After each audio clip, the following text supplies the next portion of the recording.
आध्यात्मिक वर्षा के इस विशेष ज्ञान संगम में आप सबका स्वागत है। आज हम एक ऐसे विषय की गहराई में उतर रहे हैं जो सच कहूं तो हम सबके जीवन से हर पल जुड़ा हुआ है। कर्म, उसका फल, मतलब सफलता असफलता, और इन सब के बीच वो जो एक स्थायी शांति होती है, उसकी तलाश। बिल्कुल। और इसके लिए हम श्रीमद् भगवद गीता के एक बहुत ही, आप कह सकते हैं, शक्तिशाली श्लोक का सहारा लेंगे। जी। इस पूरी गहरी समझ को, अलग अलग विचारों को एक जगह पिरोने का जो महत्वपूर्ण काम है, ये कप्तान श्याम बहादुर चौहान जी ने किया है।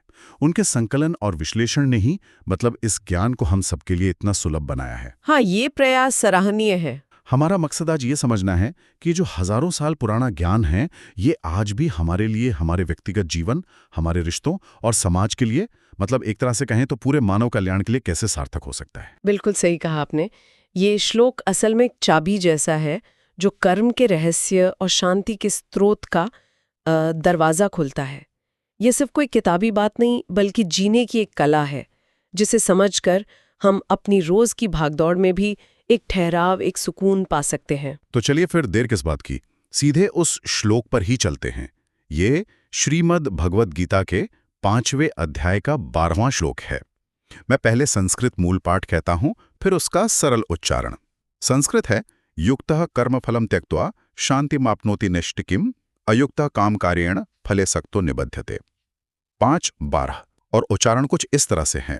युक्तः कर्मफलम त्यक्त्वा शांतिमाप्नोति नैष्टिकीम् अयुक्तः कामकार्येण फले सक्तो निबध्यते। जी, और इसका अगर हम सीधा स्पष्ट हिंदी अनुवाद देखें तो वो है, कर्मयोग में स्थित व्यक्ति यानी कि युक्त कर्मों के फल का त्याग करके स्थायी, जिसे नैष्टिकी कहा गया है, उस शांति को प्राप्त होता है। जबकि जो योग में स्थित नहीं है यानी अयुक्त, वो कामना के कारण फल में आसक्त होकर बंध जाता है। युक्त और अयुक्त, बस ये दो शब्द, और जैसे इनमें ही पूरा का पूरा सार छिपा हुआ है। एक शांति पा रहा है और दूसरा बंध रहा है।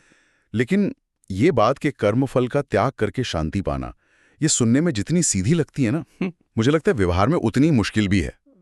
आखिर हम कोई भी काम करते ही इसीलिए हैं कि उसका कुछ नतीजा मिले, कुछ फल मिले। तो ये विरोधाभास कैसे सुलझेगा? हाँ, आपने बिल्कुल मुद्दे की जड़ पकड़ ली है। और यहीं पर शब्दों के गहरे अर्थ को समझना बहुत जरूरी हो जाता है। युक्त का मतलब सिर्फ जुड़ावा नहीं है। इसका अर्थ है वो व्यक्ति जो समत्व बुद्धि वाला है, जिसका चित्त अपने स्वरूप में स्थित है, जो कर्मयोग की साधना में लगा हुआ है। वो कर्म तो करता है, पूरी निष्ठा से करता है, पर उसका मन फल की चिंता में अटकता नहीं है।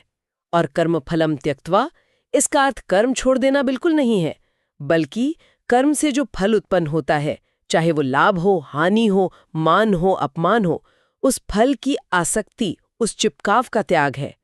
और ऐसी अवस्था में जो शांति मिलती है, उसे नैष्ठिकीम कहा गया है।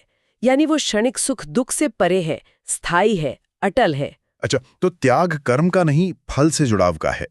और इसके उलट अयुक्ता कौन है फिर? अयुक्तः वो है जिसका मन कामनाओं में, इच्छाओं में मतलब उलझा हुआ है। कामकारेण फले सक्तः, इसका मतलब है वो कर्म करता ही है फल की कामना से प्रेरित होकर, और उस फल से बुरी तरह चिपका रहता है, सख्त रहता है। नतीजा है निबध्यते, वो बंध जाता है। बन जाता है किसमें? उम्मीदों में, निराशाओं में, चिंता और भय के कभी न खत्म होने वाले चक्र में। कर्म के फल का इंतजार उसे बेचैन रखता है, और फल मिलने या ना मिलने पर उसका सुख दुख निर्भर हो जाता है। तो अगर दार्शनिक स्तर पर देखें तो ये सिर्फ इतना कह रहा है कि हमारी मानसिक स्थिति कैसी है, हमारा अंदरूनी जुड़ाव या अलगाव कैसा है, यही तय करता है कि वही कर्म हमें शांति देगा या बंधन। एकदम सही पकड़ा आपने। और इसका जो व्यवहारिक पक्ष है ना, वो हमारी रोजमर्रा की जिंदगी के लिए एक क्रांति जैसा है। ये कहता है, अपना काम, अपनी जिम्मेदारी, अपना कर्तव्य जो भी है, उसे पूरी लगन, योग्यता और ईमानदारी से निभाओ। आप विद्यार्थी हैं तो पढ़ाई करें, कर्मचारी हैं तो अपना काम, गृहस्थ हैं तो परिवार का ध्यान रखें। जो भी भूमिका है उसे सबसे अच्छे तरीके से करें। लेकिन परिणाम क्या होगा? सफलता मिलेगी या असफलता, लोग तारीफ करेंगे या आलोचना, फायदा होगा या नुकसान, इस पर अपना मानसिक संतुलन मत टिकाओ, उस परिणाम से अनासक्त रहो। यही है तनाव मुक्ति का और हाँ, कार्य कुशलता का भी राजमार्ग। और इसका वो जो ऐतिहासिक संदर्भ है वो भी तो अर्जुन की स्थिति से जुड़ा है ना? जब वो युद्ध के फल से मतलब उसके परिणामों से डरकर कर्म से ही हटना चाह रहे थे। बिल्कुल। कुरुक्षेत्र के मैदान में अर्जुन उस समय के महान योद्धा थे, इसमें कोई शक नहीं। पर युद्ध के जो संभावित परिणाम थे, अपने ही प्रियजनों की मृत्यु, पाप का बोझ, ये सब सोचकर उनका गांडीव उनके हाथ से छूट रहा था। वो मोह और शोक में ग्रस्त थे, पूरी तरह फल की चिंता में डूबे हुए थे, बिल्कुल अयुक्त अवस्था में थे। तब श्री कृष्ण ने उन्हें यही ज्ञान दिया कि अर्जुन, कर्म छोड़ना समाधान नहीं है, बल्कि कर्म करते हुए उसके फल की आसक्ति छोड़ना ही असली योग है। वही असली कुशलता है। अपना क्षत्रिय धर्म निभाओ, युद्ध करो, पर जय पराजय की चिंता छोड़कर करो। ये तो हुई श्लोक की सीधी स्पष्ट व्याख्या। लेकिन जैसा आपने शुरू में कहा था, और जो कैप्टन चौहान के संकलन की खूबी भी है कि वो अलग अलग दृष्टिकोणों को सामने लाता है, तो क्या अलग अलग विचारकों ने, ऋषियों ने, संतों ने इस युक्त अवस्था और फल त्याग को अलग अलग नजरिए से भी देखा है? हाँ, बिल्कुल। और यही तो इस ज्ञान की सुंदरता है कि ये अलग अलग रास्तों से आने वालों को भी सत्य का एक ही शिखर दिखाता है। कैप्टन चौहान के संकलन से अगर कुछ प्रमुख विचार देखें, जैसे आदि शंकराचार्य जी, वो इसे ज्ञान योग की पराकाष्ठा मानते हैं। उनके अनुसार जब आत्मज्ञान होता है, जब ये बोध हो जाता है कि मैं कर्ता नहीं हूं, तो कर्तापन का अहंकार ही मिट जाता है। फिर कर्म तो शरीर और प्रकृति के अनुसार होते रहते हैं, पर व्यक्ति फल से लिप्त नहीं होता और उसे वो नैष्ठ की शांति अपने आप स्वतः ही प्राप्त हो जाती है। अच्छा, यानी ज्ञान से अहंकार गया तो आसक्ति भी गई। जी। फिर रामानुजाचार्य जी हैं जो भक्ति योग के दृष्टिकोण से बताते हैं। वो कहते हैं कि युक्त वो भक्त है जो सब कुछ ईश्वर का समझता है, उन्हीं की प्रसन्नता के लिए कर्म करता है और सारे फल भी उन्हीं को समर्पित कर देता है। ये जो समर्पण का भाव है, यही उसे फल की आसक्ति से मुक्त कर देता है। ईश्वरार्पण बुद्धि। और स्वामी विवेकानंद जी ने तो इसे व्यावहारिक वेदांत से जोड़ दिया, कर्म ही पूजा है। उन्होंने कहा कि देश और समाज की सेवा अगर निस्वार्थ भाव से की जाए तो वही सच्चा कर्म योग है। ऐसा युक्त व्यक्ति राष्ट्र निर्माण में अपना योगदान देता है और स्वयं भी शांति पाता है। फल की कामना उसे अपने कर्तव्य पथ से डिगा नहीं सकती। वाह! तो मतलब ज्ञान मार्ग हो, भक्ति मार्ग हो या कर्म मार्ग, रास्ते भले ही अलग दिखें, पर सबका निचोड़ यही निकल रहा है कि फल की चिंता से ऊपर उठकर कर्म करने में ही सच्ची शांति और स्वतंत्रता है। ये तो हुई दार्शनिक और आध्यात्मिक बातें, बहुत गहरी। लेकिन आज का युग तो विज्ञान का युग है। क्या हमारा आधुनिक विज्ञान भी इस हजारों साल पुरानी बात में कोई सच्चाई देखता है, या ये सब बस आस्था का विषय है? कर रहे हैं, बस उनकी भाषा थोड़ी अलग है। अच्छा। जैसे न्यूरोसाइंस क्या बताता है? वो कहता है कि जब हम फल को लेकर बहुत चिंतित होते हैं, भविष्य की अनिश्चितता से डरते हैं, यानी वो अयुक्त अवस्था, तो हमारे मस्तिष्क का एक हिस्सा है अमिगडाला। इसे भय और तनाव का केंद्र माना जाता है। ये बहुत ज्यादा सक्रिय हो जाता है। इससे कॉर्टिसोल जैसे स्ट्रेस हार्मोन निकलते हैं जो शरीर और मन दोनों के लिए हानिकारक हैं। अच्छा। इसके विपरीत जब हम फल की चिंता छोड़कर वर्तमान कर्म पर अपना ध्यान केंद्रित करते हैं, यानी युक्त अवस्था में होते हैं, तो मस्तिष्क का अगला हिस्सा प्री फ्रंटल कॉर्टेक्स, जो तर्क, निर्णय क्षमता, इच्छा शक्ति और शांति के अनुभव से जुड़ा है, वो ज्यादा सक्रिय होता है। यह हमें शांत और फोकस्ड रखता है। अरे वाह! मतलब दिमाग के स्तर पर भी फर्क पड़ता है। बिल्कुल। और मनोविज्ञान में भी दो तरह की प्रेरणा, मोटिवेशन की बात होती है, बाहरी एक्सट्रिंसिक और आंतरिक इंट्रिंसिक। फल की आसक्ति जैसे पैसा, पद, दूसरों की तारीफ, ये सब बाहरी प्रेरणा है। ये कुछ समय के लिए हमें दौड़ा तो सकती है, पर अक्सर इसके साथ तनाव, चिंता और कभी-कभी तो अवसाद भी जुड़ा होता है। दूसरी तरफ निष्काम कर्म हमारी आंतरिक प्रेरणा को जगाता है, यानी काम को इसलिए करना क्योंकि उसे करने में ही आनंद है या वो हमारा कर्तव्य है। और शोध ये बताते हैं कि आंतरिक प्रेरणा वाले लोग ज्यादा खुश, ज्यादा रचनात्मक और ज्यादा संतुष्ट रहते हैं। उनका मानसिक स्वास्थ्य कहीं बेहतर होता है। मतलब काम का आनंद न कि इनाम का इंतजार। सही। और जैविक विज्ञान भी इसी तरफ इशारा करता है। जब हम तनाव मुक्त होते हैं, युक्त अवस्था, तो हमारी प्रतिरक्षा प्रणाली यानी बीमारियों से लड़ने की ताकत, इम्यून सिस्टम, वो मजबूत होती है। ब्लड प्रेशर नियंत्रित रहता है। जबकि लगातार फलासक्ति से पैदा होने वाला जो तनाव है, वो शरीर की इन प्रणालियों को कमजोर करता है। कमाल है, ये तो अद्भुत है। यानी ये सिर्फ कोई पुरानी फिलॉसफी नहीं, बल्कि हमारे मन और शरीर के काम करने के तरीके से सीधे सीधे जुड़ा हुआ है। विज्ञान भी अब मान रहा है कि लेटिंग गो यानी फल का त्याग हमें शारीरिक और मानसिक रूप से ज्यादा स्वस्थ और शांत बनाता है। ये जानना अपने आप में बहुत शक्तिशाली है। तो फिर असली सवाल पर आते हैं। ये सब जानने के बाद इसे अपनी रोजमर्रा की जिंदगी में उतारें कैसे? ये ज्ञान हमारे व्यक्तिगत विकास में, हमारी पर्सनल ग्रोथ में कैसी मदद कर सकता है? चलिए इस पहलू पर विस्तार से बात करते हैं, ये बहुत जरूरी है। हाँ, बिल्कुल। व्यक्तिगत विकास के लिए तो ये श्लोक एक प्रैक्टिकल गाइड बुक की तरह काम करता है। इसे जीवन में उतारने के लिए कुछ ठोस कदम हैं, जिन्हें धीरे धीरे अभ्यास में लाना होता है। पहला कदम है कर्म का संकल्प। कोई भी महत्वपूर्ण काम शुरू करने से पहले, चाहे वो दफ्तर का कोई प्रोजेक्ट हो, परीक्षा की तैयारी हो या घर का ही कोई काम क्यों ना हो, मन में एक स्पष्ट संकल्प करें। मैं इस कर्म को अपनी पूरी योग्यता, निष्ठा और ईमानदारी से करूंगी। इसका जो भी परिणाम होगा, उसे मैं ईश्वर की इच्छा या ब्रह्मांडीय विधान मानकर स्वीकार करूंगी। ये जो मानसिक तैयारी है ना, ये हमें फल की चिंता से शुरुआत में ही थोड़ा अलग कर देती है। एक तरह की मेंटल सेटिंग। बिल्कुल। दूसरा है साक्षी भाव का अभ्यास। दिन भर हमारे मन में हजारों विचार आते हैं, भविष्य की चिंताएं, सफलता के सपने, असफलता के डर, फल की आसक्ति इन्हीं विचारों में छुपी होती है। अभ्यास ये करना है कि इन विचारों को आते जाते देखें, जैसे आकाश में बादल आते जाते हैं। उनसे उलझना नहीं है, बस उन्हें पहचानना है।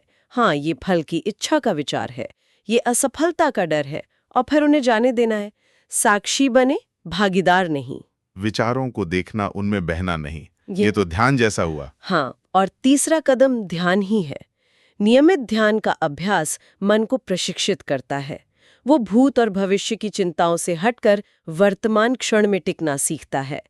जब मन वर्तमान कर्म पर पूरी तरह एकाग्र होता है, तो फल की चिंता के लिए जगह ही नहीं बचती।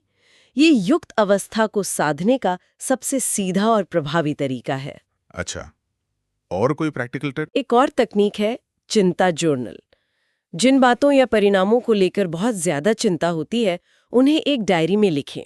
फिर हर चिंता के आगे खुद से पूछें, क्या इस परिणाम को नियंत्रित करना पूरी तरह मेरे हाथ में है? ज्यादातर मामलों में जवाब नहीं ही होगा। तो उस पर अपनी मानसिक ऊर्जा लगाना बंद करने का सचेत प्रयास करें। नियंत्रण सिर्फ अपने कर्म पर है, फल पर नहीं। इस बात को खुद को बार बार याद दिलाएं। ये तो बहुत कारगर लग रहा है, अपनी ऊर्जा सही जगह लगाना। और आखिरी, सकारात्मक पुनः संरचना, पॉजिटिव रीफ्रेमिंग। हमारी सोच अक्सर नकारात्मक पैटर्न में फंस जाती है, खासकर असफलता को लेकर। जैसे अगर मैं फेल हो गई तो सब खत्म हो जाएगा। इस सोच को बदलना है। इसे ऐसे फ्रेम करें, अगर परिणाम मेरी अपेक्षा के अनुसार नहीं भी आया, तो इस प्रयास से मुझे क्या सीखने को मिलेगा?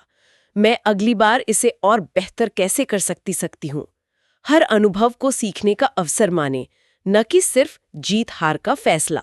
समझ गया। तो ये एक तरह की मानसिक कंडीशनिंग हुई। जैसे जिम जाकर हम बॉडी बनाते हैं, वैसे ही इन तकनीकों से मन को इस तरह ट्रेन करना है कि वो हर समय क्या मिलेगा, क्या होगा कि जाल में फंसा न रहे, बल्कि जो कर रहा है उसमें पूरी तरह डूब जाए, उसका आनंद ले। ये सुनने में जितना सरल लग रहा है, मुझे लगता है इसमें लगातार अभ्यास और धैर्य की जरूरत होगी, है ना? बिल्कुल, आपने सही कहा। ये एक दिन या एक हफ्ते की बात नहीं है, ये जीवन भर चलने वाला अभ्यास है, साधना है। लेकिन हर छोटा प्रयास, हर छोटा कदम हमें उस नैष्ठ की शांति के करीब ले जाता है। और हाँ, ये चिंता, तनाव, डिप्रेशन जैसी जो आधुनिक जीवन की मानसिक समस्याएं हैं, उनसे निपटने में भी बेहद कारगर है। क्योंकि इन सब का मूल कहीं न कहीं भविष्य की चिंता और अनचाहे परिणाम के डर से ही जुड़ा है। फल की आसक्ति छोड़ने से मन हल्का होता है, डर कम होता है और आंतरिक शक्ति बढ़ती है। ये आध्यात्मिक यात्रा का एक महत्वपूर्ण पड़ाव भी है। कर्म, फिर आसक्ति का त्याग, ईश्वरार्पण और अंततः शांति की प्राप्ति। ये व्यक्तिगत स्तर पर तो बहुत स्पष्ट और शक्तिशाली लग रहा है, लेकिन हम इंसान सामाजिक प्राणी हैं। हमारे रिश्ते, परिवार, दोस्त, साथी, इनमें तो उम्मीदें, अपेक्षाएं और एक दूसरे से मिलने वाले सुख दुख यानी कि फल बहुत मायने रखते हैं। तो क्या ये सिद्धांत रिश्तों की इस जटिल दुनिया में भी कारगर है, या यहाँ आके ये थोड़ा अव्यवहारिक सा हो जाता है? ये एक बहुत ही महत्वपूर्ण सवाल है, क्योंकि हमारे जीवन के ज्यादातर तनाव और दुख कहीं ना कहीं रिश्तों से ही जुड़े होते हैं। और मेरा मानना है कि हाँ, गीता का ये सिद्धांत रिश्तों को न सिर्फ निभाने बल्कि उन्हें स्वस्थ, प्रेमपूर्ण और स्थायी बनाने में भी उतना ही प्रभावी है, शायद और भी ज्यादा। पारिवारिक संबंधों में ही देख लीजिए, जैसे पति पत्नी के बीच अक्सर रिश्तों में कड़वाहट की जड़ क्या होती है? अपेक्षाएं। मैंने तुम्हारे लिए इतना किया, तुमने मेरे लिए क्या किया, उसे मेरी भावनाओं की कद्र करनी चाहिए थी। ये सब क्या है? ये फल की मांग है। गीता कहती है अपना धर्म निभाओ, प्रेम करना, सम्मान देना, एक दूसरे का ख्याल रखना, ये आपका कर्म है। इसे पूरी निष्ठा से करें, लेकिन बदले में क्या मिलेगा, इस पर अपनी खुशी या शांति को निर्भर ना करें। जब कर्म निस्वार्थ भाव से बिना किसी उम्मीद के किया जाता है तो उसमें एक अलग ही मिठास और मजबूती आती है। अपेक्षाएं बोझ बनती है, जबकि निस्वार्थ सेवा रिश्तों का पुल बनाती है। अपेक्षा रहित सेवा। बिल्कुल। पालक संतान संबंध को ले, कई माता पिता अपनी अधूरी इच्छाएं बच्चों पे थोप देते हैं। मेरा बेटा डॉक्टरी बनेगा, मेरी बेटी को इसी फील्ड में करियर बनाना है। ये क्या है? ये बच्चे को अपनी इच्छा पूर्ति का साधन फल बनाना है। गीता का मार्ग है बच्चों को अच्छे संस्कार देना, उन्हें सही गलत का विवेक सिखाना, उनकी क्षमता को पहचानकर उन्हें विकसित होने में मदद करना। ये आपका कर्म है। उन्हें प्यार दें, सुरक्षा दें, पर उनके जीवन के फैसले उन पर छोड़ें। उनके सपनों के फल पर अपनी आसक्ति ना रखें। इससे रिश्ता बोझिल होने के बजाय सहयोगी और प्रेमपूर्ण बनेगा। हाँ, और यहीं पर शायद हम उस बात को और गहराई से समझ सकते हैं जिसका आपने पहले भी जिक्र किया था। परिवार की धुरी महिलाएं, चाहे वो माँ हो, पत्नी हो, बेटी या बहन हो, अक्सर हम देखते हैं कि वो स्वाभाविक रूप से ही इस निष्काम भाव के ज्यादा करीब होती हैं। उनका स्नेह, उनकी सेवा, परिवार को सामंजस्य बनाए रखने वाला, मतलब जोड़े रखने वाला उनका वो जो अथक प्रयास होता है, वो अक्सर बिना किसी श्रेय या बदले की अपेक्षा के होता है। वो बस अपना कर्म करती जाती हैं। कैप्टन चौहान का संकलन मुझे लगता है इस नीरव योगदान को गीता के दर्शन से जोड़कर एक तरह से उसे सैद्धांतिक सम्मान और महत्व देता है ना? आपने बिल्कुल सही समझा और बहुत खूबसूरती से इस बात को रखा। ये जो सहज निष्काम भाव है ना, जिसे समाज अक्सर ड्यूटी कहकर सामान्य मान लेता है, वो वास्तव में गीता के उच्चतम आदर्शों का जीता जागता उदाहरण है। ये परिवार और समाज की नींव को सींचता है। अब जरा मानवीय संबंधों के और सूक्ष्म पहलुओं पर आते हैं, जैसे प्रेम और मित्रता। प्रेम का सच्चा स्वरूप क्या है? गीता के अनुसार सच्चा प्रेम देने में है, अधिकार जताने या बदले में कुछ पाने, फल की इच्छा में नहीं। जब प्रेम में ये भाव आ जाता है कि मुझे क्या मिलेगा, तो वहीं से असुरक्षा, जलन और दुख का जन्म होता है। प्रेम को एक कर्म समझकर करें, फल की चिंता छोड़ दें। ये कहना आसान है पर मुश्किल है, जानती हूँ। अभ्यास इसी का करना है। अब एक और संवेदनशील विषय पर आते हैं, विवाहेतर संबंधों पर एक दार्शनिक दृष्टि। इसे बहुत सावधानी से समझने की जरूरत है। अगर हम पूरी तरह दार्शनिक और मनोवैज्ञानिक नजरिए से देखें तो कई बार ऐसे भटकाव का एक गहरा कारण क्या होता है? वर्तमान रिश्ते से जुड़ी अधूरी अपेक्षाएं, चाहे वो भावनात्मक हो या शारीरिक, और किसी अन्य व्यक्ति या रिश्ते से उन अपेक्षाओं की पूर्ति यानी एक नया फल की तीव्र आसक्ति। व्यक्ति वर्तमान की समस्याओं, कर्म पर काम करने और उसमें शांति खोजने के बजाय बाहरी और क्षणिक सुख, फल की तलाश में निकल पड़ता है। पलायन जैसा। आसक्ति पर चोट करती है जो दुख का मूल है। समाधान बाहरी नहीं, आंतरिक है। अपने वर्तमान कर्तव्य, धर्म पर टिके रहना, रिश्ते में अपनी जिम्मेदारियों को निभाना और दूसरे से मिलने वाले प्रतिसाद या सुख, फल पर अपनी शांति को निर्भर ना करना, यही मार्ग है। आसक्ति ही बंधन है, चाहे वो किसी भी रिश्ते में हो। ये बाहरी सुख की मृग तृष्णा से बचाकर आंतरिक स्थिरता की ओर ले जाता है। और यहाँ ये स्पष्ट करना बेहद ज़रूरी है कि ये सिर्फ एक दार्शनिक विश्लेषण है, किसी भी तरह का प्रोत्साहन नहीं। गीता का केंद्रीय संदेश कर्तव्य पालन, धर्म और आसक्ति त्याग है, जो अंततः व्यक्तिगत और सामाजिक स्थिरता को ही मजबूत करता है। जी, ये स्पष्टीकरण महत्वपूर्ण था। ये रिश्तों की जटिलताओं का एक गहरा विश्लेषण है। बिल्कुल। और अंत में भावनात्मक संतुलन। जब हमें किसी प्रियजन से वैसा व्यवहार नहीं मिलता जैसा हम चाहते हैं तो हमें दुख होता है। गीता कहती है, दुख का कारण वो व्यवहार उतना नहीं है जितना उस व्यवहार से जुड़ी हमारी अपेक्षा, फल है। अगर हम अपना कर्म, स्नेह, सम्मान देना करें और फल की चिंता छोड़ दें, यानी ये स्वीकार कर लें कि दूसरे का व्यवहार हमारे नियंत्रण में नहीं है, तो हम भावनात्मक रूप से ज़्यादा स्वतंत्र और संतुलित रह सकते हैं। हमारी शांति बाहरी परिस्थितियों पर निर्भर नहीं रहेगी। ये वाकई रिश्तों की गुत्थियों को सुलझाने का एक बहुत ही परिपक्व और गहरा नजरिया है। अपेक्षाओं की बोझ को हटाकर अपने कर्म पर ध्यान केंद्रित करना। ये अभ्यास यकीनन रिश्तों में ज्यादा समझ और करुणा ला सकता है। अच्छा, अब उस क्षेत्र की बात करते हैं जहां फल यानी परिणाम ही सब कुछ माना जाता है। हमारा व्यावसायिक जीवन, हमारा करियर, कॉर्पोरेट जगत में, व्यापार में, जहां टारगेट, प्रॉफिट, प्रमोशन यही सब सफलता के पैमाने हैं, वहां ये कर्म करो, फल की चिंता मत करो वाला सिद्धांत कैसे फिट बैठता है? ये तो बिल्कुल उल्टा लगता है। हाँ, ये विरोधाभास सिर्फ सतही तौर पर दिखता है। अगर गहराई में देखें तो गीता का ये सिद्धांत व्यावसायिक जीवन में न सिर्फ प्रासंगिक है, बल्कि मैं कहूंगी कि दीर्घकालिक सफलता, नैतिक मजबूती और मानसिक शांति की कुंजी भी है। पहला बिंदु है कार्यस्थल पर नैतिकता। अक्सर जल्दी सफलता पाने या ज्यादा मुनाफा कमाने यानी फल के लालच में लोग गलत रास्ते चुन लेते हैं। झूठ, धोखा, शॉर्टकट्स। गीता सिखाती है कि साधन की पवित्रता साध्य जितनी ही महत्वपूर्ण है। अपना काम पूरी ईमानदारी, निष्ठा और नैतिक मूल्यों के साथ करें। ये आपका कर्म है। हो सकता है तात्कालिक परिणाम उतने आकर्षक ना हो, पर लंबे समय में आपकी प्रतिष्ठा, आपकी विश्वसनीयता और आपका आत्मसम्मान, ये भी एक तरह का आंतरिक फल ही है, बढ़ेगा। और सबसे बड़ी बात, आपको रात को चैन की नींद आएगी। वो नैष्ठिक की शांति मिलेगी जो बेईमानी से कमाए गए अकूत धन से भी नहीं खरीदी जा सकती। ये बात तो 16 आना सच है, ईमानदारी की शांति। बिल्कुल। दूसरा, सफलता बनाम संतुष्टि। आज की दुनिया बाहरी सफलता, पद, पैसा, प्रसिद्धि, फल के पीछे पागल है, लेकिन हम अक्सर देखते हैं कि ये सफलता मिलने पर भी अंदर एक खालीपन सा रह जाता है। गीता कहती है, अपना ध्यान बाहरी सफलता से हटाकर अपने काम में उत्कृष्टता लाने पर लगाओ। अपने काम को प्रेम से, पूरी लगन से करो, युक्त होकर। इससे आपको तत्काल आंतरिक संतुष्टि मिलेगी, काम करने का आनंद मिलेगा।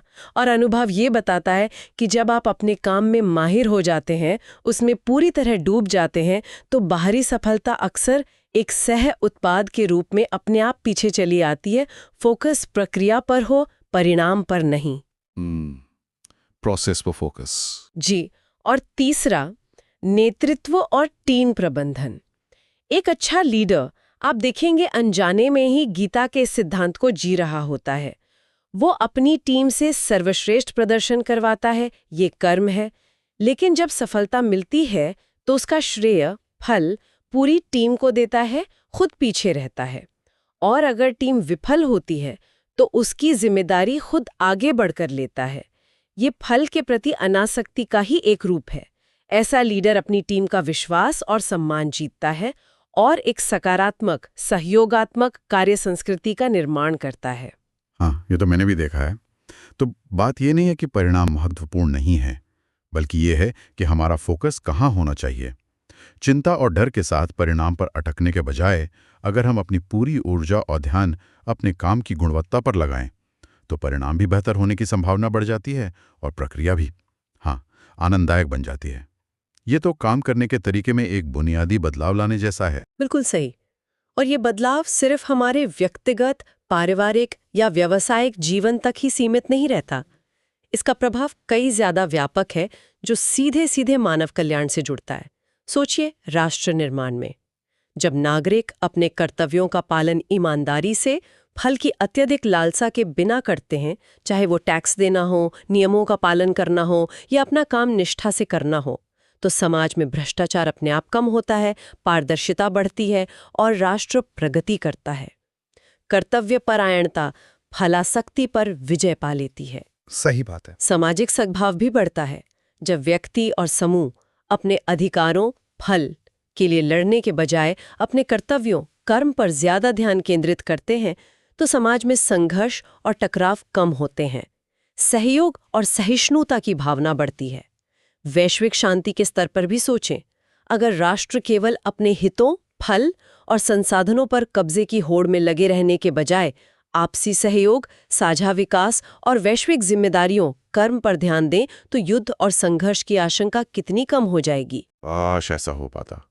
और हाँ, पर्यावरण संरक्षण भी इसी से जुड़ा है। प्रकृति का अंधाधुंध शोषण क्यों हो रहा है? फल की अत्यधिक लालसा, अधिक लाभ, अधिक सुविधा के कारण ही ना।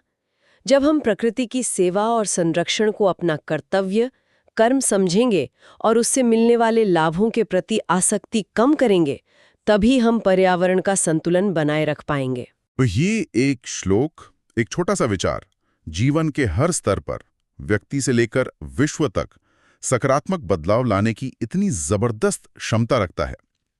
आज की हमारी इस गहन चर्चा का सार मुझे लगता यही है कि कर्म करने का चुनाव और उसे करने का तरीका हमारे हाथ में है, लेकिन उसका परिणाम पूरी तरह हमारे नियंत्रण में नहीं है। जब हम इस सच्चाई को स्वीकार कर लेते हैं, परिणाम की चिंता और उससे जुड़े मोहों को छोड़ देते हैं और अपना ध्यान सिर्फ अपने कर्तव्य कर्म पर केंद्रित करते हैं, तभी हमें वो सच्ची, स्थायी, नैष्ठिकी शांति मिलती है और हम हर तरह के मानसिक और भावनात्मक बंधनों से मुक्त होते हैं। यह सिर्फ मोक्ष का कोई आध्यात्मिक मार्ग नहीं, बल्कि इसी जीवन में, आज की भागदौड़ भरी जिंदगी में एक सार्थक, संतुष्ट और शांत जीवन जीने का व्यवहारिक नुस्खा भी है। बिल्कुल सही कहा आपने।